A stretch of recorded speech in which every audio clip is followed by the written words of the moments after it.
मिलता क्या है?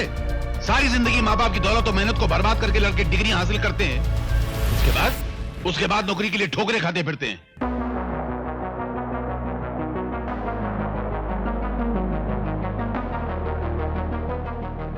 दोस्तों, भारत में कोविड-19 से बड़ी बीमारी है बेरोजगारी, जिसके कारण देश के 3.3 करोड़ लोग बेरोजगार हैं। मतलब ये सब विभूति नारायण हैं, जिसको तिवारी जी नल्ला कहते हैं। दोस्तों, अगर नल्लों की संख्या की बात करें तो पूरे देश में इनकी आबादी 3 करोड़ 30 लाख है। वहीं दोस्तों, कोरोना के बाद पूरी वर्ल्ड की इकोनॉमिक पटरी से उतर गई थी, लेकिन भारत ने अपनी इकोनॉमी को वापस से पटरी में चढ़ा लिया। लेकिन इसके बाद भी इकोनॉमिक में इस सुधार से भारत की बेरोजगारी पर कोई प्रभाव नहीं पड़ा। उल्टा बेरोजगारी डे बाय डे बढ़ती ही जा रही है, जैसा कि आप देख सकते हैं। वही CMIE रिपोर्ट के अनुसार, जो इंडियन इकोनॉमिक को मॉनिटर करती है, उनका कहना है भारत में बेरोजगारी दर 8.45% है, तो अब तक की सबसे पीक में है। पूर्व प्रधानमंत्री भारत रत्न लाल बहादुर शास्त्री जी का भी कहना था कि हम दुनिया में सम्मान तभी जीत सकते हैं जब हम आंतरिक रूप से मजबूत हो और हम अपने देश से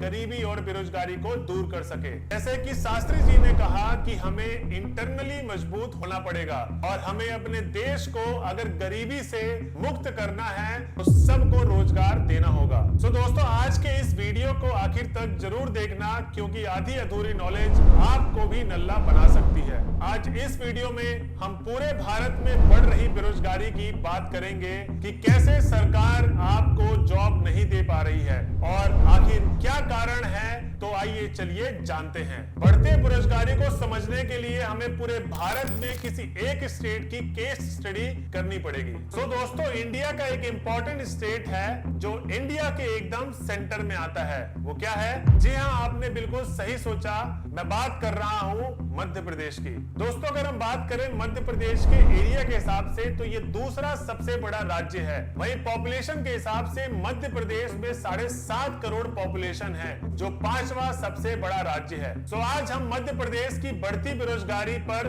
बात करेंगे। दोस्तों, हाल ही में एक रिपोर्ट आई है जिसको पढ़कर मैं शॉक हो गया, और वो रिपोर्ट देखकर शायद आप भी शॉक हो जाएंगे। टाइम्स ऑफ इंडिया ने बताया कि मध्य प्रदेश में 39 लाख बेरोजगार युवाओं में पिछले 3 सालों में सिर्फ 21 को ही सरकारी नौकरी मिली। जी हाँ दोस्तों, जब मैंने इस रिपोर्ट को देखा तो लगा शायद ये फैक्ट गलत हो सकता है कि मात्र 39 लाख युवाओं में सिर्फ 21 को ही जॉब मिली। बट इसकी रियलिटी जानने की जब मैंने कोशिश की तो मुझे पता लगा कि खुद मध्य प्रदेश सरकार के खेल मंत्री ने ये आंकड़ा जारी किया है। आप स्क्रीन में देख सकते हैं। अब सवाल ये उठता है कि आखिर क्यों पिछले 3 सालों में 39 लाख लोगों में सिर्फ 21 को ही सरकारी नौकरी मिली? आखिर क्या कारण है?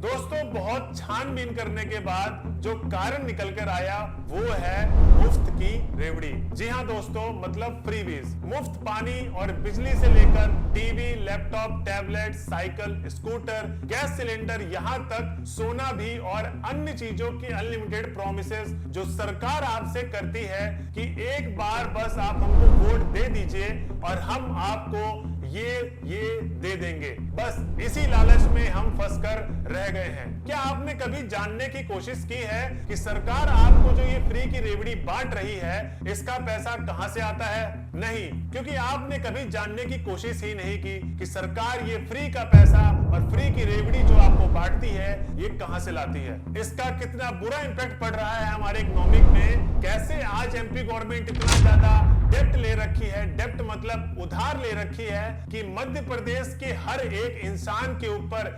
41,000 रुपए का कर्जा है। दोस्तों, अब बेरोजगारी से इसका डायरेक्ट कनेक्शन कैसे है, आइए हम एग्जांपल के थ्रू समझते हैं। मध्य प्रदेश गवर्नमेंट की अगर करंट बजट की बात करें, वो है 2,25,843 करोड़ रुपए। अब ये पैसा कहां से आता है, चलिए ये भी जान लेते हैं। स्टेट गवर्नमेंट को मिलने वाला वैट टैक्स, सेंट्रल गवर्नमेंट से मिलने वाला जीएसटी टैक्स, और स्पेसिफिक प्रोजेक्ट के लिए जो सेंटर से स्पेशल टैक्स आता है वो, ये तो आता है हमारे बजट का क्षेत्र। अब चलते हैं एक्सपेंडिचर में। अब ये खर्चा कहां होता है हमारे एमपी गवर्नमेंट का। सो दोस्तों, ये काफी हैरान करने वाला फिगर था। जहां एमपी गवर्नमेंट का रेवेन्यू 2,25,843 करोड़ रुपए है, वहीं मध्य प्रदेश का खर्चा 2,81,552 करोड़ रुपए है। अब ये खर्चा कहां होता है वो भी जान लेते हैं। जो खर्चा सरकार को करना ही करना है वो है सैलरीज, पेंशन, सरकारी लोन जो सरकार ने उठा रखा है आरबीआई के थ्रू और भी अलग अलग जगह से, उसका इंटरेस्ट पेमेंट। सो ये गवर्नमेंट को पेमेंट करना है। उसके बाद आ जाते हैं सेक्टर्स, जैसे कि एजुकेशन सेक्टर,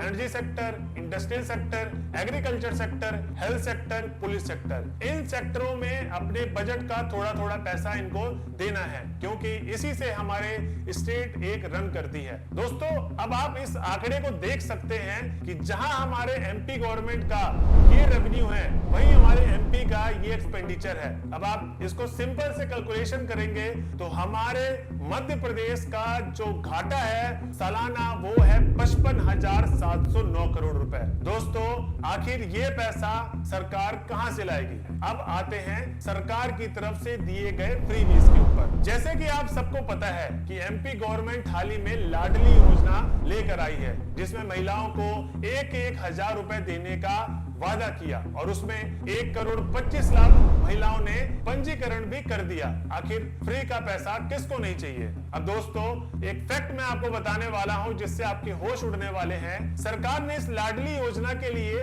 8,000 करोड़ का एक बजट निर्धारण किया। अब दोस्तों, आप देखेंगे फिगर कि 1,25,00,000 महिलाओं ने पंजीकरण करवाया। सरकार को कितना देना है? 1,000 रुपए महीना। अब 1,25,00,000 को आप 1,000 से गुणा करेंगे तो 1,250 करोड़ रुपए का ये फिगर आ रहा है। अब वहीं पर आप 1,250 करोड़ को 12 महीने से मल्टीप्लाई कर दीजिए, कितना आएगा? 15,000 करोड़ रुपए। सरकार ने क्या बजट रखा था? 8,000 करोड़ रुपए।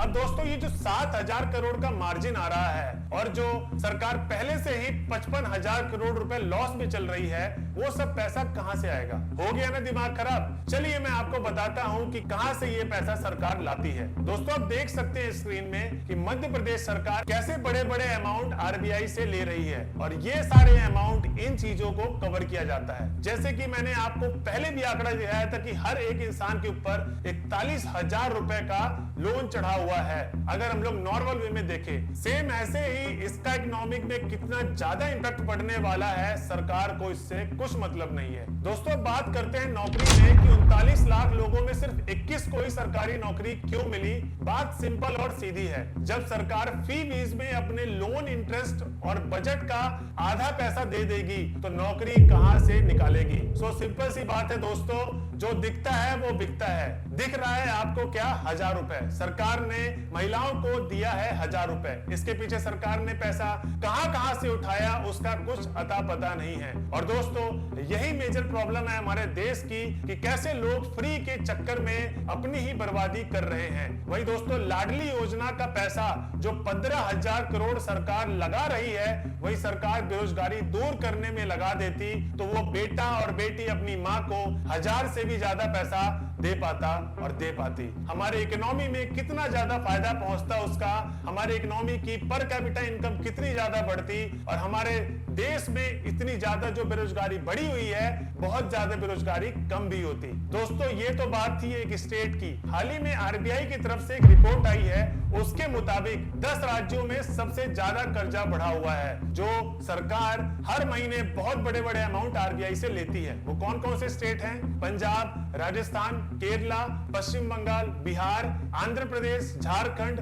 उत्तर प्रदेश और हरियाणा शामिल है। दोस्तों, इन स्टेटों में भी शायद यही कंडीशन होगा जो मध्य प्रदेश के स्टेट में चल रहा है। दोस्तों, भारत सभी राज्य सरकारों का कुल खर्चा लगभग आधा हिस्सा इन 10 राज्यों का ही है। आप इमेजिन कर सकते हैं कि हमारे इंडिया में 28 स्टेट हैं और उसमें से इन 10 राज्यों का आधा पैसा हमारे भारत का बजट है पूरा। दोस्तों, एक इकोनॉमिस्ट ने कहा था कि मुफ्त की रेवड़ियां बांटने का ये कल्चर डायबिटीज की बीमारी की तरह है। पता ही नहीं चलता कि कब बीमारी का शिकार हो गए, ऐसे ही कब टैक्स की मार पड़ जाएगी और आपकी जेब खाली हो जाएगी, ये पता भी नहीं चलेगा। तो दोस्तों आई होप आज की वीडियो आपको ये अच्छी लगी होगी।